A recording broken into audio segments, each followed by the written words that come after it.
Folks, hey, how are you? This is Kurt Von Annen. I'm the host of the Mañana morning check-in, and I'm super thrilled that I get to come to you once again. If you are not watching this live on YouTube, I go live almost every weekday morning. And if you're not watching that live on YouTube, but you're seeing the replay on LinkedIn, for example, I'll post the replays up on LinkedIn.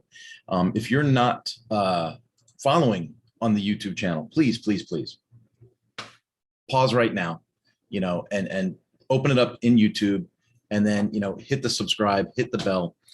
There's a goal of mine. I want to get to 1,000 so that I can unlock some other features of YouTube. And if you see the number that's actually subscribed now, I got a really long way to go. So I would love to have your support in that area. I'm probably going to start pushing for that more and more, like maybe through the emails and through the posts that I do on other social channels and stuff too, just because it would be really cool to be able to, be at a venue on site somewhere and be able to just go live from the phone, right? Instead of having to, loop things through Zoom and connect and APIs and all that kind of stuff. So it'd be nice to be able to just pick out the phone, boom, go live, say something, and then get back to it.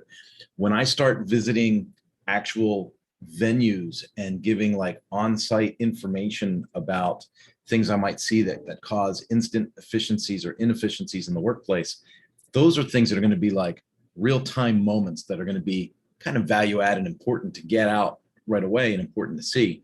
And so having that tool is going to be really valuable to me as we begin to more and more hit the road and visit some facilities in person. Now, if you're new to the Mañana morning check-in, you're going, what facilities? What is he talking about? Well, I've got two large projects that are a direct result of Mañana no Mas. One is the Power Sport Academy. Power Sport Academy is where we go into a dealership and we train, coach, and I guess realistically mentor the staff on how to increase their parts and labor business in what they call after sales, right? So there's a sales department at a dealership, and then there's everything that happens after the sale. And so my company trains people in the after sales department. So how to increase parts, accessories, and labor sales after the sale of the main item. Now, I primarily work with power sports dealers. However, I'm going to tell you, I just had a great experience with a bicycle retailer. And it's, you go into a bicycle shop. I've got a giant Rain Advance. It's a $6,000 bicycle, right?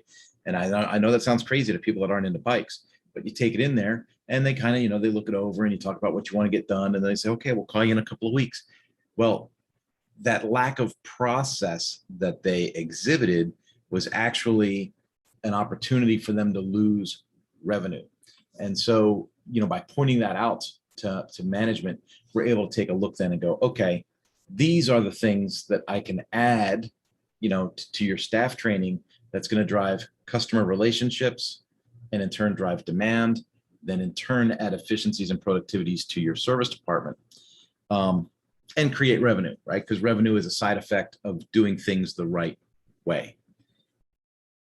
So that's one of the things that we do. The other thing through Mañana no Mas is we build learning and membership websites and do some digital marketing pieces for other commercial clients. And it's just been so good lately. We've got articles that we're going to begin to write in the automotive field. So we're super excited about that. We're going to start out editing and then possibly go into actually writing from scratch.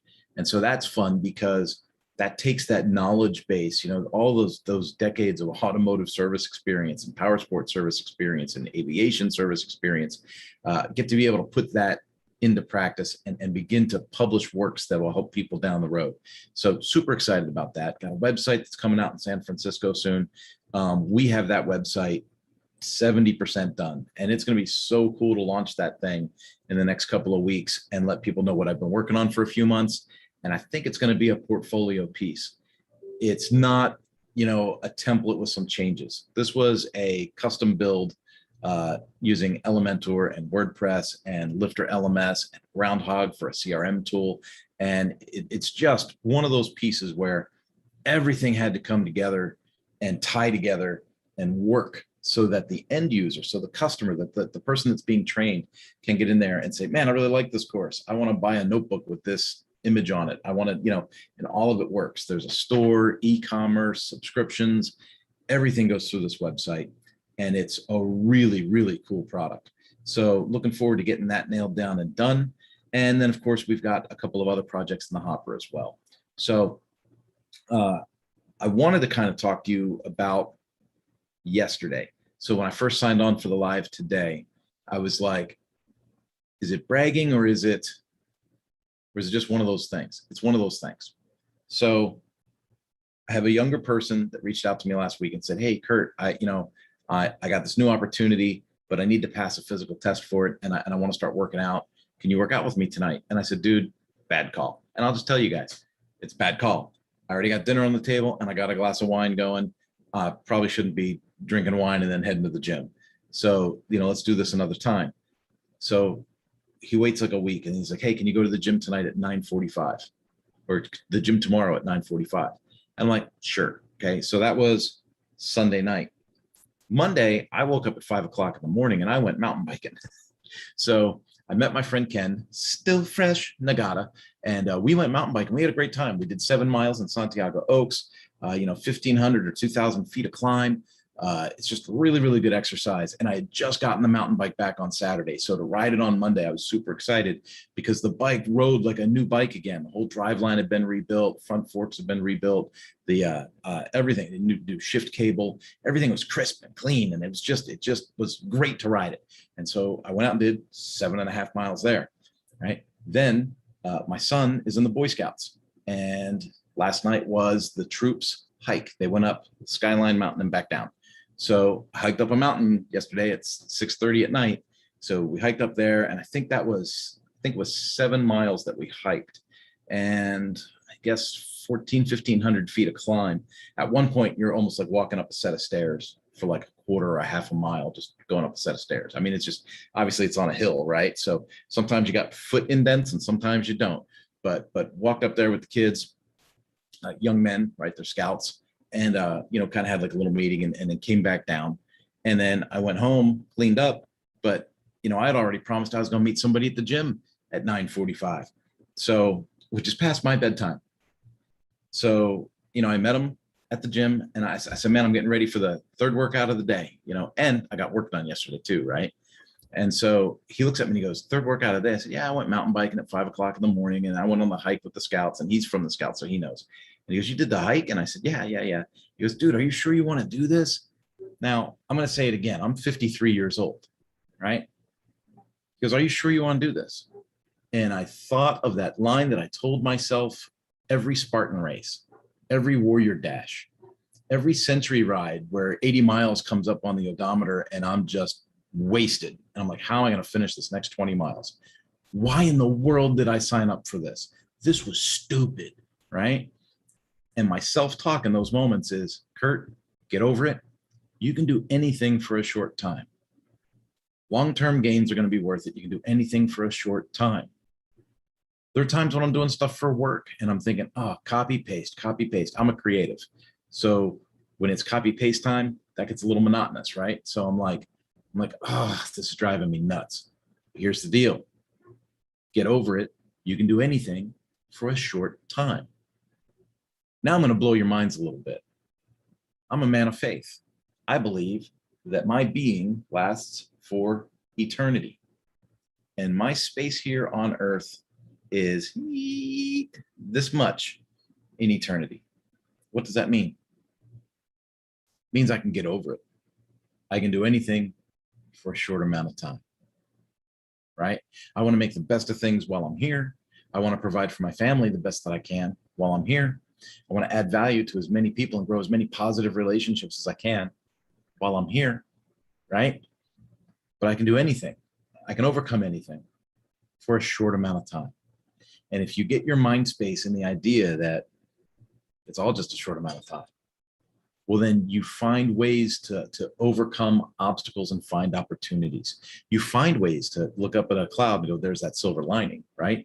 There's ways to stay positive. And for me, that self-speak is I can do anything for a short amount of time. So we went into Planet Fitness last night, and man, he's not a gym rat. And I've been in gyms a lot, not to brag, but with my previous life and things I've done, I had to go to a lot of gym time, right? And so I was like, well, dude, we can stretch, We can plank to work on the core. Let's do this for upper body, this for upper body, this, this will work on our abs a little bit. We'll do that. Abs, that's funny. I have abs. I hide them under all this red meat and beer. And it was so rewarding to be able to spend that valuable time with him and make him feel comfortable within that space, make him feel comfortable. For instance, we're doing tricep extensions. I put the pin in the machine, right? I do my set. I go, there you go, dude. I lower the seat for him because he's taller than me. And he goes, and I'm like, dude, if you're new to this, don't sweat it. And he's like, oh, I'm tired of being weak. Don't look at me and say you're weak. You're not weak. This will come with time, right? You're new. Move the pin up. Go for it. You do you. Stop comparing yourself to everybody else all the time. Meter yourself against yourself. That's what I love about Strava and riding bicycles. When you're in Strava, you get PRs, personal records. Like I rode to Lake Elsinore and back last week, and I got like 21 PRs on the ride. That means for 21 segments of that ride, I had gone faster than I ever had before, right? I'm metering myself against myself, not against Lance Armstrong, right? So, I kind of got him into that. He was like, tired of being weak. Well, dude, I don't want to tell you my weight. I will. I'm 230 pounds. I'm only 5'8", and I'm 230 pounds. So I got a lot to put behind that, right? So, he got that and he got the reps down. And once he felt more comfortable with the machine, he of course could add another plate, right? And still do the exercise with the proper form, and I explained to him that having the proper form is more important than moving the most weight. And how much does that apply to everything that we do as an entrepreneur, as a person in our relationships, right? Concentrate on the form, and the speed and the capacity will follow, right? I believe it wasn't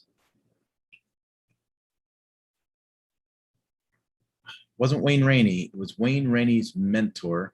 And now my head is losing it. Old dude, race flat track, Kenny Roberts. Okay.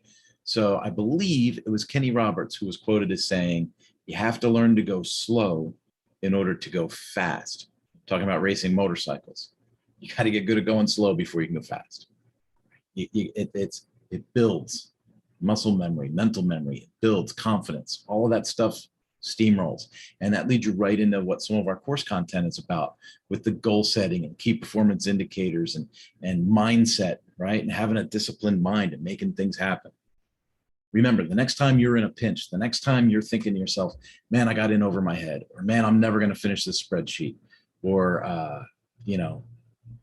I started, people do this, right? They start doing yard work. They start trying to remove trees from their property.